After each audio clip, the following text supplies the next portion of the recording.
Voyager 1, the farthest human-made object from Earth. After 46 years drifting through the darkness of interstellar space, it's still alive, still transmitting. But in early 2024, something touched it. Not a command from Earth, not a routine system response. A data packet, structured, repetitive, appeared within a signal stream that had been silent and predictable for years. A signal not from Earth, but somehow detected by the very spacecraft we launched. NASA noticed, but they didn't explain. No press release, no comment. Something, or someone, sent a sign. And the real question isn't, did we receive a signal? It's, where did it come from? And why did it choose Voyager?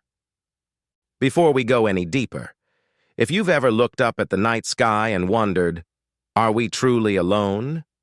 You're in the right place. Subscribe and turn on notifications, because the strangest part is just beginning. When Voyager 1 launched on September 5th, 1977, the world had no internet. Mobile phones didn't exist, and computers were still massive, humming machines locked in laboratories. But Voyager carried a vision far ahead of its time. It wasn't just built to study the giant planets. It carried a far greater mission, to become humanity's messenger. Inside, Voyager was a golden disk, the golden record. It contained the sounds of Earth, crashing waves, a baby crying, music from Bach, greetings in 55 languages, all encoded as a message to anyone or anything capable of understanding. Voyager passed by Jupiter, then Saturn, and eventually escaped the boundaries of the solar system. In 2012, it officially crossed the heliopause, the edge of the sun's influence, and entered interstellar space. From over 20 billion kilometers away, it continued sending signals back to Earth. Faint. Each transmission takes about 22 hours to reach us, but it kept responding. It was still alive. Until 2024, when it received something, it didn't send. Within a stream of system diagnostics and telemetry, engineers noticed a strange, repeating pattern. A sequence of pulses no one had seen before. It didn't match any data compression algorithm. Something had sent a signal back to Voyager, and from that distance, the odds of it being a natural reflection are nearly zero. When NASA engineers discovered the strange pulse sequence within Voyager's signal stream, they cross-referenced it with every known data pattern previously received. No match. The data structure didn't align with any onboard diagnostics, wasn't cosmic noise, and didn't bear the characteristics of random wave reflections. So, where did it come from? The first theory, an undocumented astrophysical phenomenon. A neutron star? A black hole emitting rare radio bursts? But Voyager isn't equipped like a radio telescope, and the signal's origin doesn't align with any known celestial object. The second theory, a distorted echo of its own signal, bounced through interstellar plasma. Could magnetic fields have twisted its transmission into a new pattern? Highly unlikely. The timing was too precise, too clean. No evidence of diffusion or turbulence. Then came the third theory, the one that made some researchers go silent. The signal was intentional, sent by something intelligent. No one said it publicly, but behind closed doors, teams began decoding the pulse sequence and noticed something unsettling. It wasn't noise. It wasn't random. It had structure. A rhythmic pattern like metronome, logic-based sequence resembling binary code, but not following any human numbering system. It was a melody, composed in a rhythm we've never learned to read. And more importantly, the signal wasn't directed at Earth. It was sent to Voyager. So now the question isn't just who sent it, but why speak to a silent machine drifting through the void? A spacecraft with no weapons, no crew, only a golden record. We sent Voyager into space as a greeting, but perhaps also as a silent plea. Someone, find us. Know that we existed, that we tried to understand the universe. But what if someone actually answered? Are we truly capable of understanding them? We, as a species, have only just stepped off our planetary cradle, barely a century ago. We're still learning how not to destroy ourselves. And meanwhile, a signal traveled billions of kilometers, unbroken, undistorted, deliberate. That level of communication is something our current science still cannot achieve. In 2024, we have AI writing novels. We have rockets that land themselves. But we still haven't fully decoded our own genome. We haven't set foot on Mars. And certainly, we are not ready to converse with another civilization. If this signal was a reply, then it wasn't meant for us today. It was a challenge, a quiet test. Are you truly ready? And maybe the terrifying truth isn't that life exists out there. It's that we're not yet evolved enough to see it. A few days after the strange signal appeared in Voyager's data stream, the scientific community began to take notice. Not because NASA made an announcement, but because NASA said absolutely nothing. Across specialized forums, from amateur radio astronomers on Reddit to obscure blogs by retired JPL engineers, fragments of leaked data started appearing. A shortwave pulse, looping, an unstable frequency, but eerily consistent.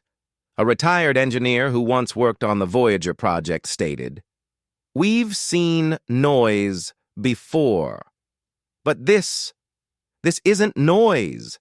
It feels like something or someone is learning how to speak." Not long after that, some of those blogs vanished. Posts were deleted. YouTube videos analyzing the waveform were flagged for copyright violations. And then, NASA updated Voyager's status. Systems nominal. No anomalies detected.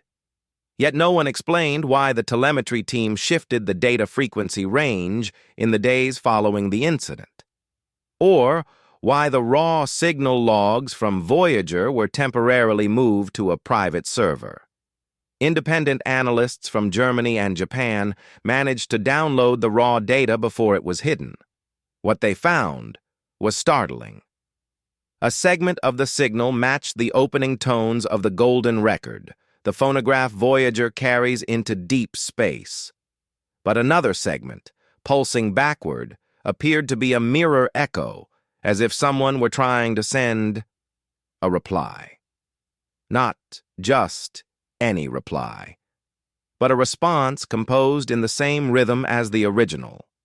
It was as if something, or someone, out there had heard the Bach concerto we sent, and was now trying to send back a symphony we've never heard before.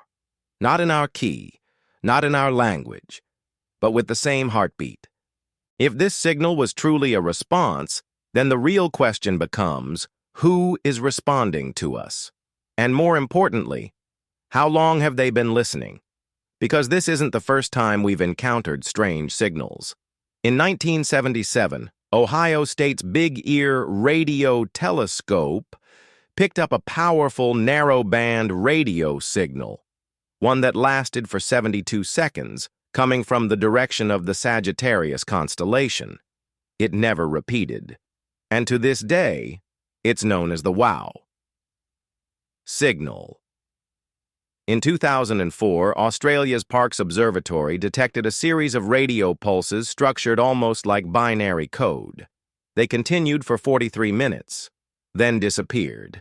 And just a few years ago, China's FAST telescope recorded a string of fast radio bursts, FRBs, signals that last less than a second but release more energy than a million suns.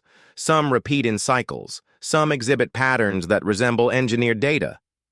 And now, the Voyager signal appears to include a mirror echo, a sound sent back that matches part of what we originally transmitted, as if Someone has been listening for a very long time and waited for the exact moment to respond. But why now? Why respond after decades of silence? Could it be that they aren't just listening? They're waiting for us to evolve, waiting for us to reach the level of understanding required to recognize the message. Or perhaps they've been speaking all along, and we've simply lacked the tools to hear them. But the strangest part wasn't the signal itself. It was how NASA reacted to it. In the early days, when Voyager was just beginning its journey beyond the solar system, every bit of data it sent was public. Images, sounds, telemetry, shared openly with scientists, the media, the world. But this time, something changed. The return signal was first detected by a ground station in Canberra, Australia.